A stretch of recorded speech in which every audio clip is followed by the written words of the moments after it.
தந்தி பார்வை செய்திகள். பேருந்து பயணி ஒருவர் பேருந்தில் தவறவிட்ட மணி பர்ஸ் மற்றும் அதிலிருந்த ரூபாய் 7,000 பள்ளி மாணவன் ஒருவன் அருகில் உள்ள காவல் நிலையத்தில் முறையாக ஒப்படைத்துள்ளார். மாணவரை காவல் ஆய்வாளர் ஹரிஹரன் இனிமையான பாடல் பாடி வாழ்த்திய வீடியோ தற்போது வைரலாகி வருகிறது.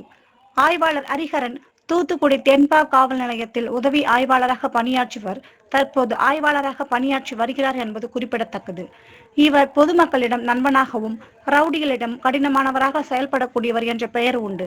தற்போது பள்ளி மாணவனுக்கு உதவி ஆணையர் பொன்னாடை போர்த்தி வாழ்த்தினார். வழி எங்கெங்கும் பள்ளம் வரலாம், உள்ளம் எதிர்பாராமல் வெள்ளம் வரலாம். செல்லும் வழி எங்கெங்கும் பள்ளம் வரலாம், உள்ளம் எதிர்பாராமல் வெள்ளம் வரலாம். நேர்மை அது மாறாமல், தர்மம் அதை மீறாமல், நாளும் நடைபோடுங்கள் ஞானம் பெறலாம். சத்தியத்தை நீங்கள் காத்திருந்தால் சத்தியம் உங்களை காத்திருக்கும். நான் தந்த அன்பிற்கும் தாய் தந்த பண்பிற்கும் பூமாலை காத்திருக்கும். Very good.